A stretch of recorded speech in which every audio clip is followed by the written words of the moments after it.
solitude. I feel intoxicatingly alive, as if I've swallowed the sky. I feel the stars aching to burst from my chest. Any moment I may shatter, and no one is here to notice. I see smoke from the shore.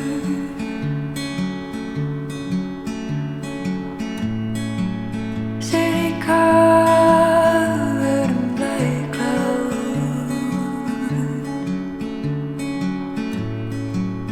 I say words to the dark.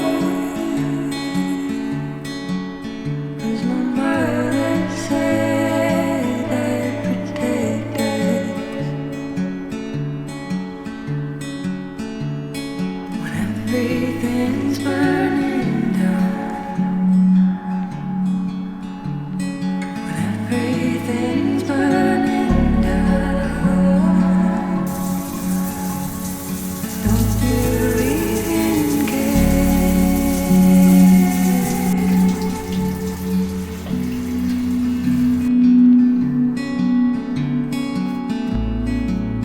Oh, my ribs feel heavy.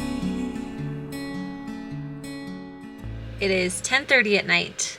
I am deep in the mountains of Colorado, and I am in the middle of a blizzard, so I thought, what better time to start a vlog than right now? For the past 6 months, I have been building out my second school bus conversion, which I'm currently living in, and it has been the absolute time of my life. 2 weeks ago, though, that chapter came to a close, and it was so bittersweet, because that time of my life changed me in ways I really was not expecting. I have just been readjusting to solitude and letting myself have some space to let all of the emotions surface and reflect back on this past chapter.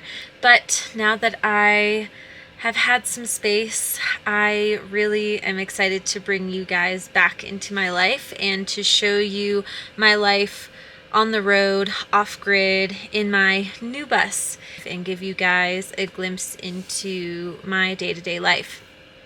As I mentioned, though, we are in the middle of a blizzard. Tonight, it is going to be 0 degrees Fahrenheit. Tomorrow, there's a high of 3 degrees, and it's going to dip down to -10, and that's without including wind chill. I've never been off-grid in these types of conditions, so I thought I'd bring you guys along, and I'll just share more of what's been going on with me as well. So I'm gonna tidy up the bus, prep her for a cold night, and we can chat more tomorrow. Okay, good night.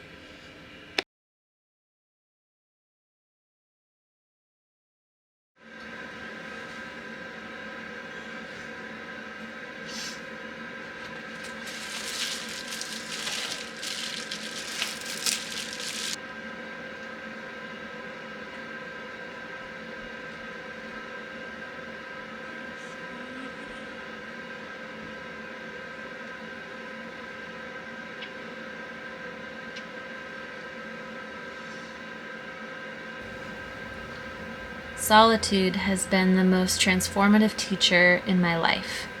It's here that I came home to myself.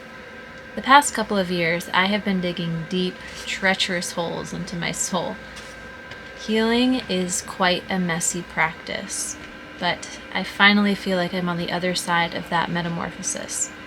I feel more whole, more myself, and more alive than I ever have. So much so, I feel like I'm about to burst.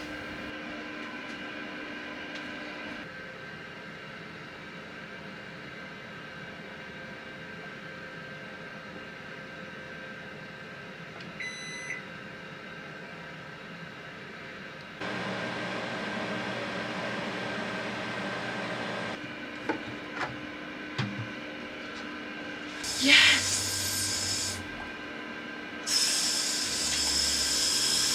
Yes! Rio! Our pipes didn't freeze!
I know, it's so cold, huh, honey?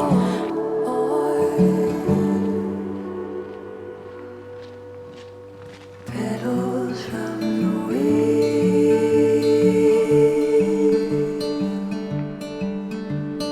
can feel my hand.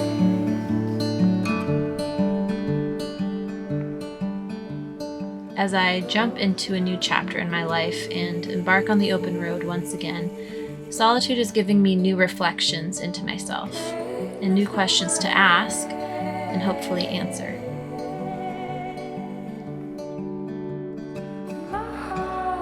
Lately, I've been sitting with this question: what is it I truly want?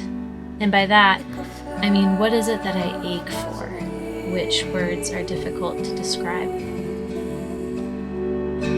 My heart is opening.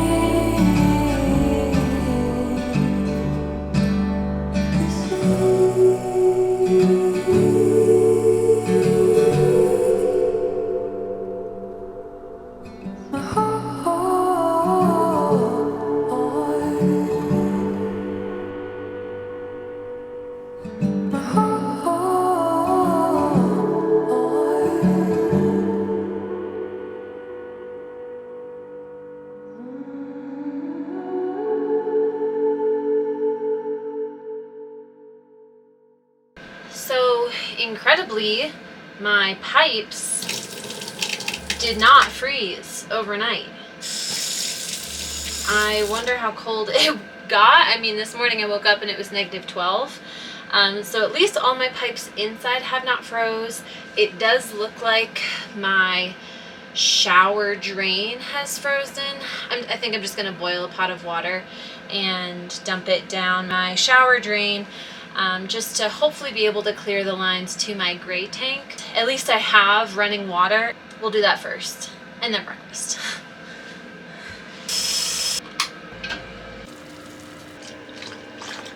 I'd like to take a moment to talk about this week's video sponsor, Nomad Basic. Nomad Basic is a just launched slow fashion clothing brand. Their focus is neutral colors and relaxed silhouettes that are very versatile and meant to stay in your closet for a long time. I'm currently wearing their chocolate knit set and I just can't get out of it. You also saw me wearing one of their cardigans this morning when I woke up. I have a pajama set of theirs that I just absolutely love. I also have a small selection of home goods and accessories, such as the bag that I used to go outside with and collect clippings. They have a really good focus of using high quality materials such as linens, pure wool, cotton, cashmere, and cashmere blends. I know I will be holding on to these pieces in my wardrobe for a really long time. It's really easy to dress them up or dress them down and be comfortable either way. Click the link below in my description for an exclusive 10% off. Who is it?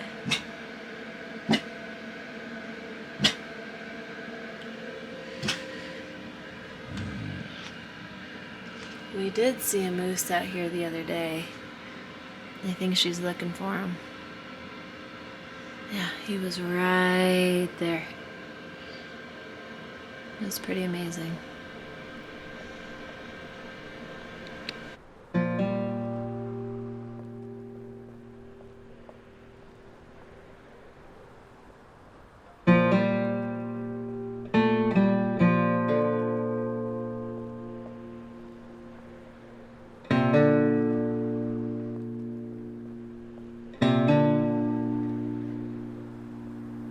Look at the back of my head. I don't know them that well. Know myself that well.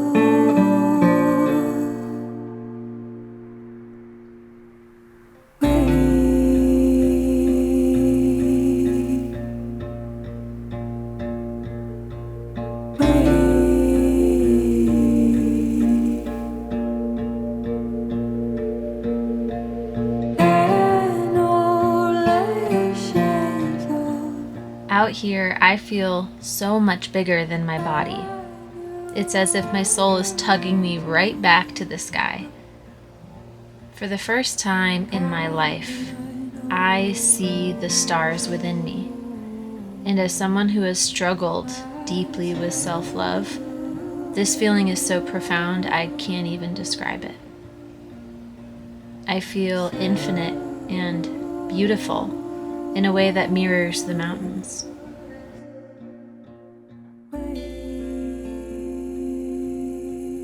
I've woken up this craving for depth and connection with nature, but especially with other people. Out here, I melt into the mountains, and I want that same feeling with a person.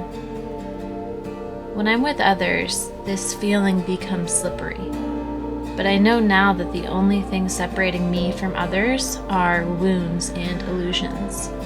They have such a way of complicating connection, and I don't want that for myself anymore.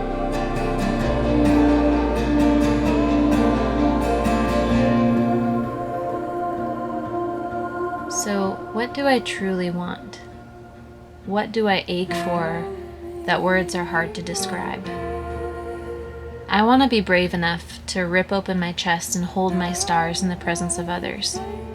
I want to show up to people the way I show up to these mountains, completely unabashed, willing to get hurt, and so ready to melt into the world around me. So, one interaction at a time, I will practice.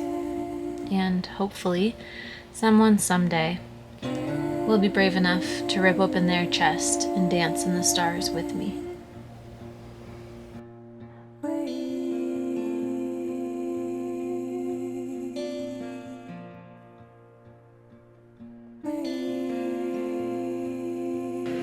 I don't think I've accurately described how much it hurts to be outside. I'm from New England. I know cold weather, but this is really unlike anything I've ever been in. We're in for a night. The sun is just going down and it hasn't even set yet, and it's already only 1 degree. It's dipped like 5 degrees in just a few minutes, so it's gonna be a cold one. Wish us luck. Good girl, Rio. I know. Why are you looking at me with that weird face, huh? I love you.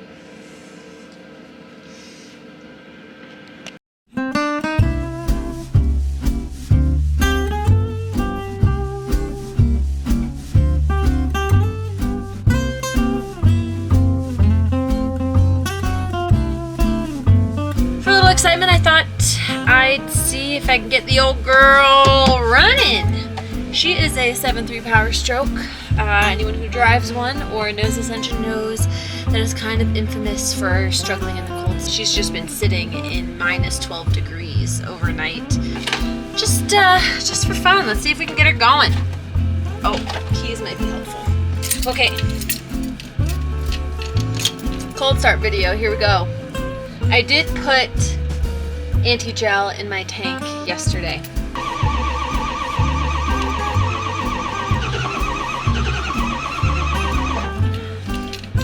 No go. We'll give her one more. We'll give her another try. I want it to go though. You heard that little giddy up.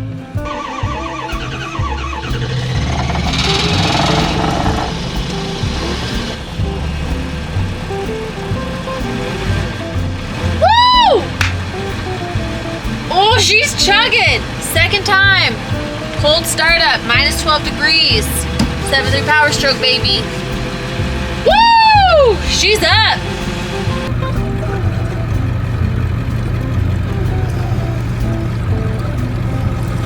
I was all excited to make this enchilada bake for dinner.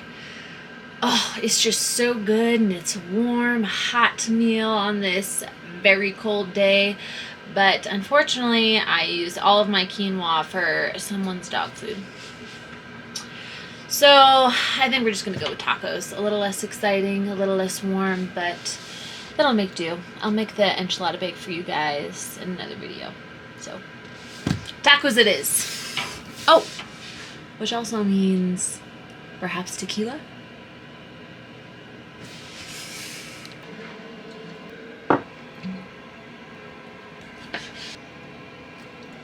Cheers to staying warm.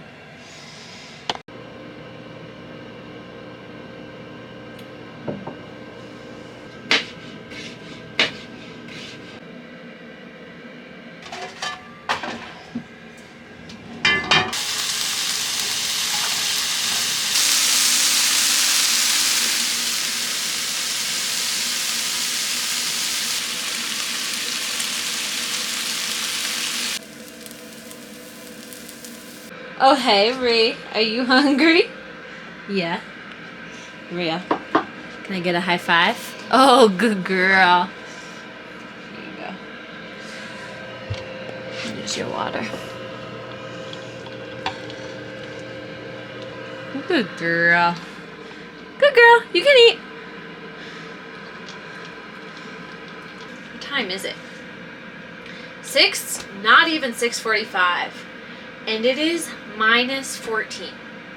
That's already 2 degrees colder than what it was supposed to be. So we might be in for a really cold night.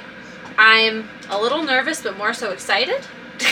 Just because things are going well right now, things can take a turn at any moment. I know that, and I'm prepared. I have backup heating solutions, which is one, my mini split. If for some reason my mini split doesn't work, I've been making sure to conserve power so that I can run it. But if it's too cold for the mini split, I have my oven, which runs on propane, and that thing rips. That thing heats up the place so fast. Man, having the diesel heater on and cooking, woo! I was practically sweating. We're in it for a crazy night, you guys. I'm really excited. I have never personally seen anyone camp this cold. And that makes me really excited. I'm gonna go ahead and eat these tacos, and then we'll reevaluate the night. I don't know if I'm gonna be able to sleep much just because out of sheer excitement.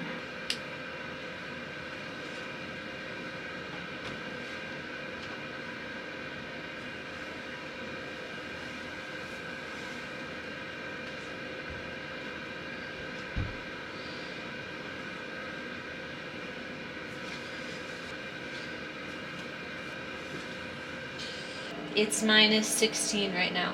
I'll be running the pipes, the faucet, the hot and the cold, maybe once every hour, every couple hours, just to make sure the lines stay clear. We did have our first casualty of the cold weather, and that's just the pee jug pipe to my gray tank. So I can't pee in my toilet anymore through the pipe, so I just peed in a cup and dumped it outside. So if that's my biggest worry, I can't even believe it. I'm warm, I am safe, the bus started up, my pipes are working, my heater is working, I have backup heat sources. I'm just feeling so grateful. The night is young though. Maybe I'll go grab my drill.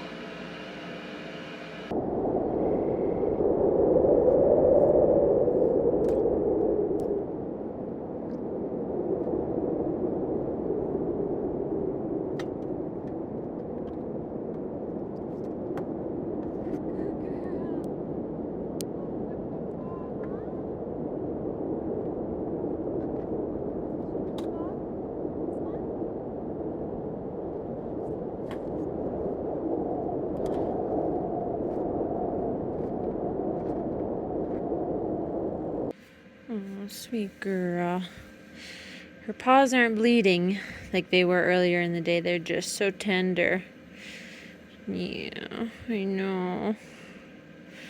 Don't lick them raw, though. You're just licking the blanket. Yeah. We'll put a little more lotion on them when they dry, okay? A little more medicine. Okay? You sweet girl. I know, it is cold. Real cold. Minus 17. I went and got my drill from the garage because I was thinking maybe I could do a couple of projects around the bus. I think I'd rather just snuggle up with Ree. Maybe journal, read a book, maybe bake some cookies. After being outside, that cold just bites. Oof. Oof. I've never experienced anything like it before. And neither has Rio. So I think we're just gonna cozy up and send our gratitude for this amazing off-grid cozy home.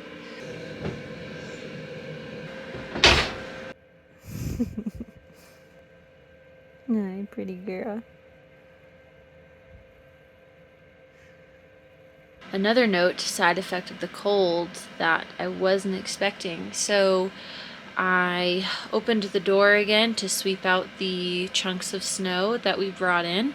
It's having trouble closing. If I slam it hard enough, it'll close. There's little pieces of ice just forming everywhere in the frame and in the deadbolt. It would be a real bummer if all of a sudden I just couldn't close my door all the way shut. These are quite literally life-threatening conditions outside. So we will be without the deadbolt tonight, but just with the other lock perhaps for now, and I'll try not to open and close that door anymore.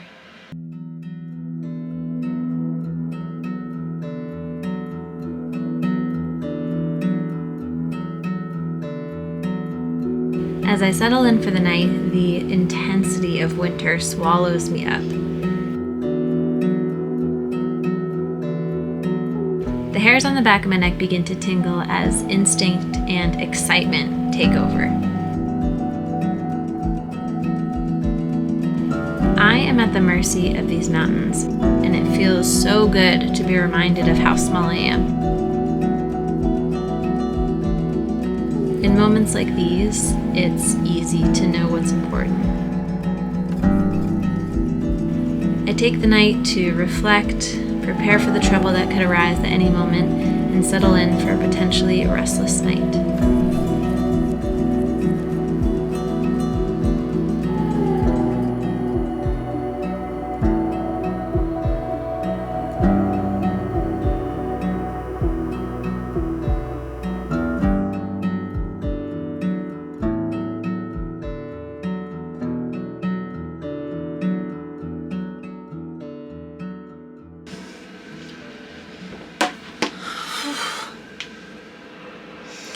Alright, you guys, I think just jumped to minus 18.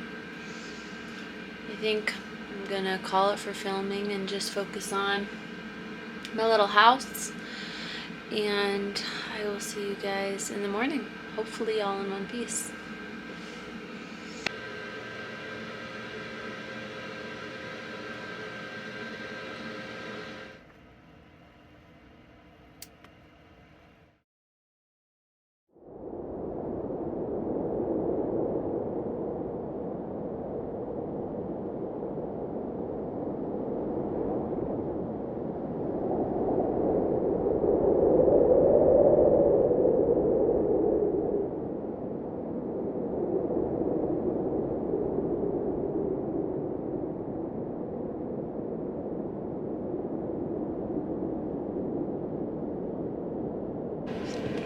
Grab my coffee. Oh, okay, got my coffee. Here I am. We survived! Wow, that was so cold. Coldest I saw it get was minus 19.6, I think. So we'll call it minus 20, and that's without wind chill. So I'm just gonna recap what my setup is, just because I know everyone's gonna be asking, and I know everyone's gonna ask for the link to my heater, and that is the least impressive part of this whole setup. So let me give you a quick recap. I have 3.5 inches of closed cell spray foam in my walls and ceiling. 3.5 inches. That's an R value of 24, which is more than a refrigerated truck if you can believe it.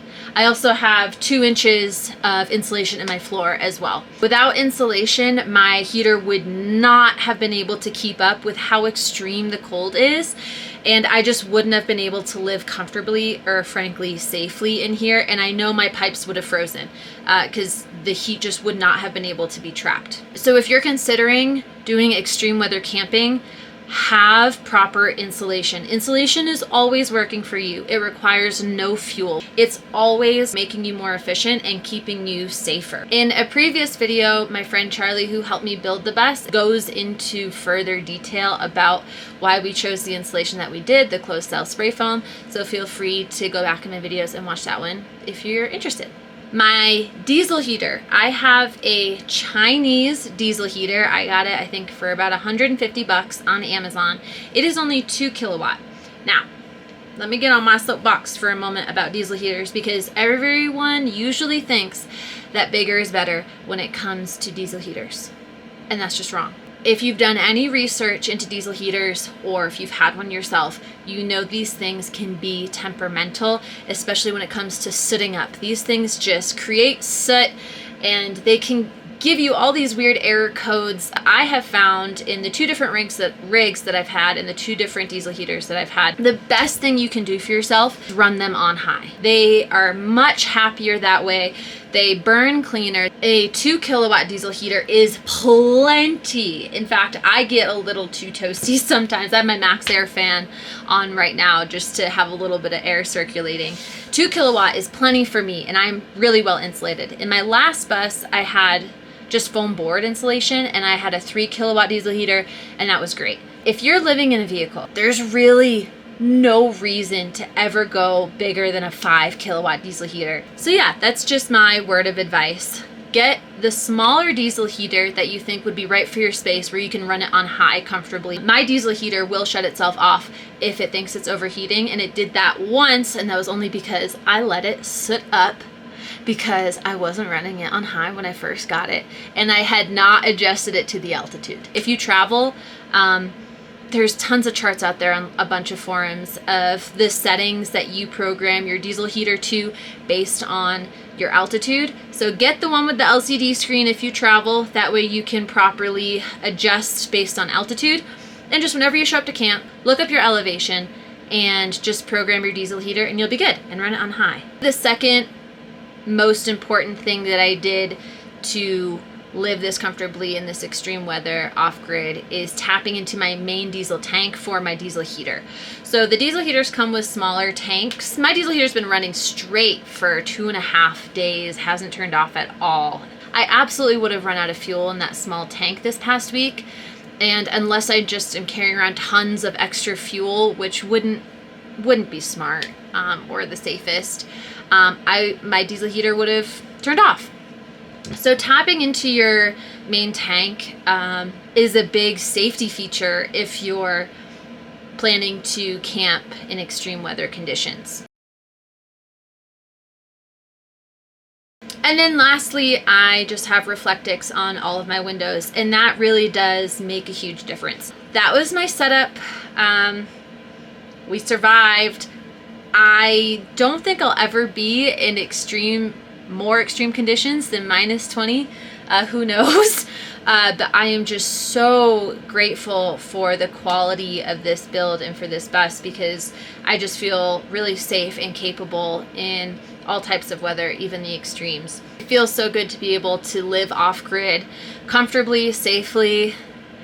And it's just so badass to be able to be in the mountains in a storm like that, completely off-grid, the only person around for miles, and to be able to enjoy the wonder that is. Rio and I's adventures in this bus are just getting started, and I just can't wait to see what we're made of and what other adventures we're going to get into. So if you would like to follow along and be part of the journey, hit the like button and feel free to subscribe. I hope you enjoyed this one, and I'll see you in a bit.